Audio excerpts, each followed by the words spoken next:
Well, in truth, you can't, as a child, imagine the fullness of the adult world.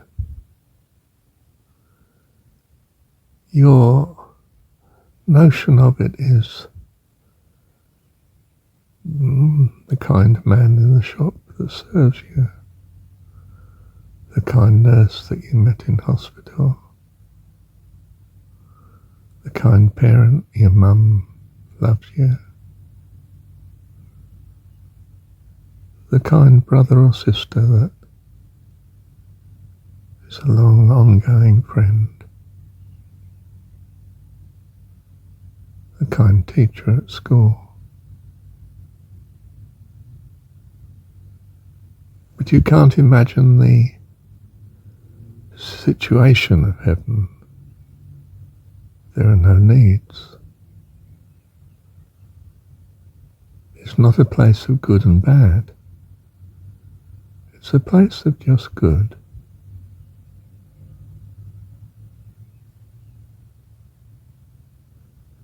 I was going to say, and valued. Yes, it's a place in which all is valued, because all is of God, and God is understood to be truly perfect, and you born of Him. I can't, in a sense, lay out what that means in practice, because the practice is not in dimensions, as if it's not in dimensions here at least. And I don't know. I just choose to trust.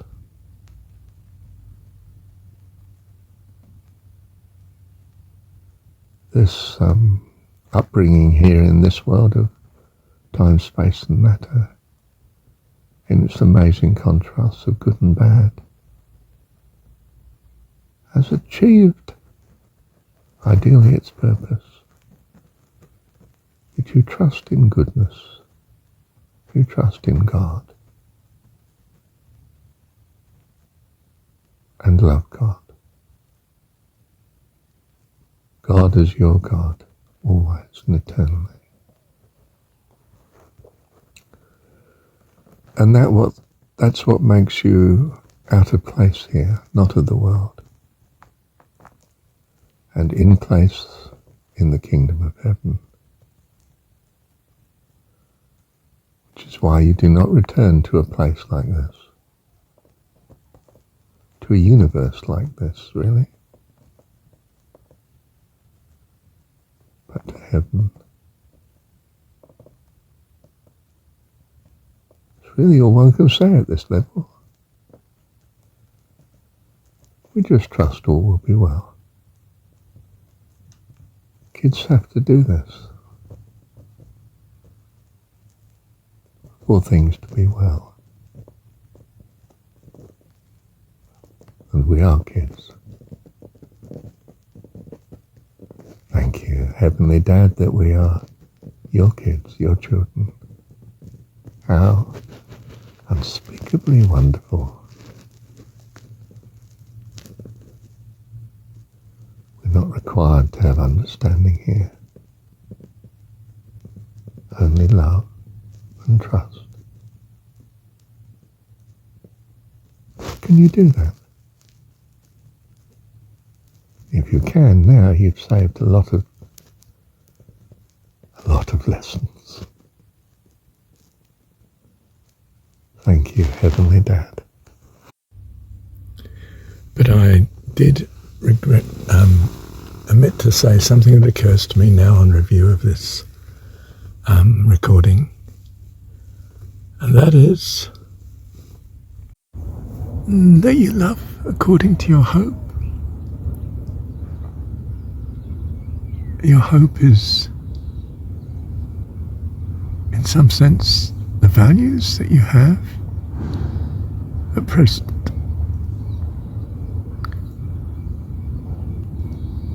And they're designed such that it's a progression in the hands of God, that you come to grasp a greater and greater fullness of God. The right hopes, if you know what I mean, the right values. We have a sort of fuzzy brain, our heart's brain. We have a sort of fuzzy brain. We're not clear on something, but we're attracted to it because of our experience of good and bad to date, and the sort of associations we have with this aspect that we're trusting. We're drawn to it, and then our actions, which are in accord with such, bring us a greater understanding, and we modify what our hopes are and our values in the light of our experience in moving towards those values. So it's most important that you worship your God, by which I mean the personification of your values at present, not someone else's. That in a sense you fulfill your path to adulthood. It's unique because you are unique. Your experiences are unique to you. Others have other unique experiences and come on their path. And God can handle that, of course. All powerful and all loving. Or whatever that means. Again, I'm fuzzy. In fact, as you've noticed, I'm fuzzy on principles that you might, for instance, value honesty greatly, but there are circumstances in which it is right not to be honest, and you recognize this. You could say there's a greater value somewhere. Well, the greatest value is love. And until you find that out, you're at sea, at the mercy of storms and waves and the currents and the tides and the winds. And you're trying to navigate in this. And, well, in a sense, this uncertainty leads you to seeking out what we might call a sixth sense. Not sick, sixth, as in 4, 5, 6. And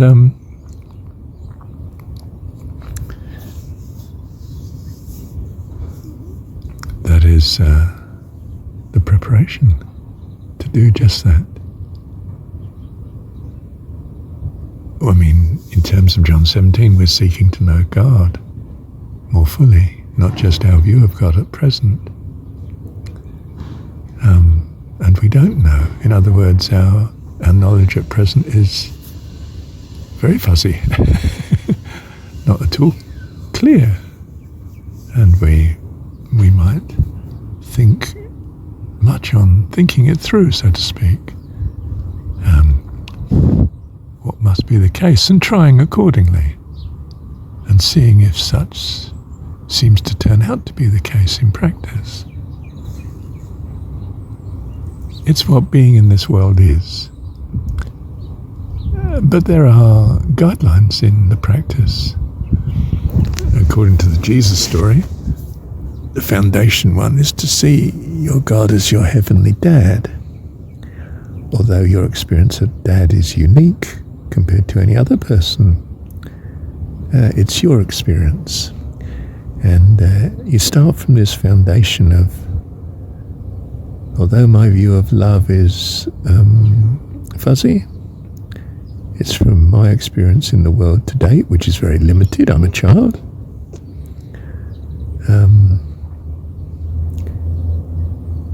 I value something of this.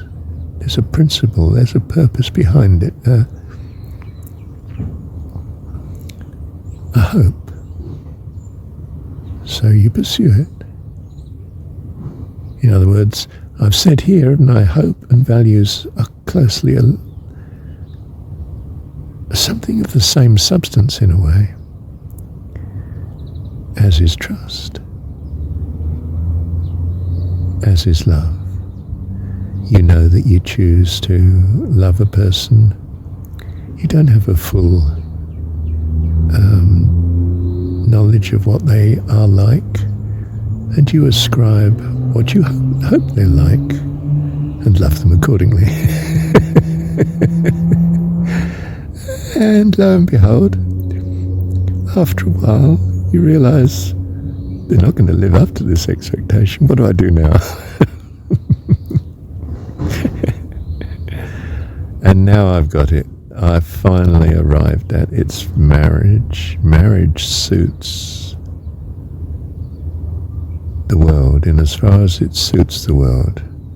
To have families and mortgages and homes and responsibilities, you will in the world conform, and you will set aside much of your free time, 5 or 6 days a week, 8 or 10 hours a day, in economic bondage to satisfy these needs: the mortgage, the kids at school, the health bill, and so on. So we don't provide too much as a state for our members of the society that we want and value. We make sure they're in bondage to us, that they will work for us. And those that we don't value, we will spend less resources on as regards manipulating them into conformity, and less resources as regards keeping them alive. Our medical system will reflect this. The rich get high medical priority, and the rich are the establishment of the state, whether visibly or invisibly. Money is still power. Power is leadership and influence, and power is power. So the medical system that we have, democracy or anything else, still reflects just such a priority. And privilege reflects such a priority too. Privilege as allowed by the state. For instance, the better off can afford legal redress and justice as they see it. The poor can't. We want a stable society, we don't want rebellion, so we spend something on the poor, but at the same time we're trying to get rid of them. You know, we're not going to spend a fortune on the hobo. We're not going to spend a fortune on the criminal. We want good, conforming, useful members of society. They are our priority from a worldly point of view. And the state is not a person, remember. It's a part of the world. It's an organization. Its priority, if there is such a thing, if you think of it as an entity in itself, is to survive. That's a bigger priority than even achieving its goals, because how can I achieve the goals unless it survives? And its prosperity becomes paramount and overrides any other values that you might want it to have. Were it a person, it's a legal person very likely, like a limited joint stock company, or a state department may have legality in some sense, recognition as a person. The tax department, you know, has authority and personhood in terms of law. And the state does, of course. The state is the ultimate arbiter, supposedly, in even legal matters, what the law is and how it's applied. So we start to understand why Jesus is not of the world, and we are not of the world. in the story. We're not here to overthrow the world, because the world is providing something that God knows is crucial for our well-being in terms of the greater reality that He knows. Well, we trust this to be the case. Why would you want to trust anything else?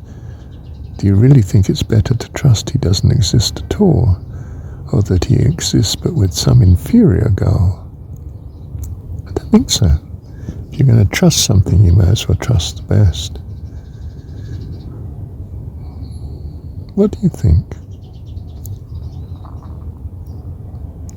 Rather than to trust nothing, which is a choice, of course. You're trusting in nothing. Nothing in itself doesn't bring any reward. And the something will choose the best, not something that's going to at best bring you a misery or a bondage.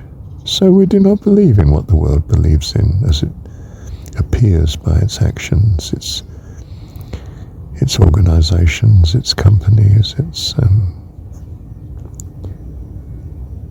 firms, its committees and so forth. Committee is not a person. It's a warring conglomeration of confusion of values and so on, according to the members of a particular group at the time of the group that you're looking. And that might be quite different as time goes on. It just shifts according to membership.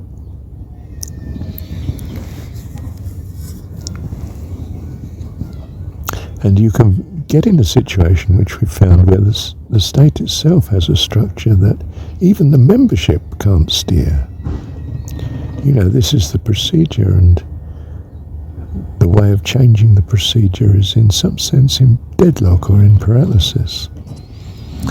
And you find you might have a horrible industrial system or political system or sociological, cultural system that you just can't change, even though the vast bulk of the population wants that, apart from a few individuals that feel they're benefiting greatly from it.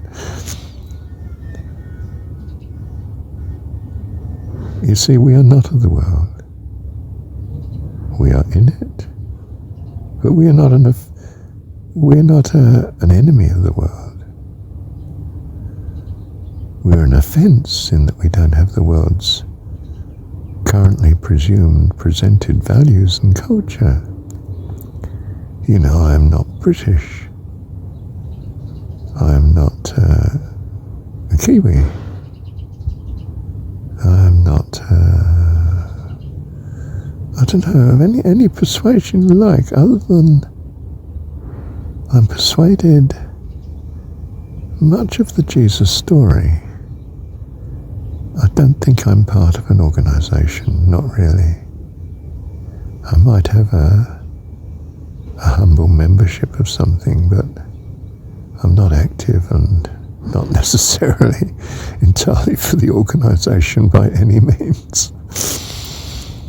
I'm there for a reason, that I might know good and evil more clearly through observing it and even experiencing it. Although that's costly, and I try to avoid that like the plague. Let me stop. I've gone on much too long now, haven't I?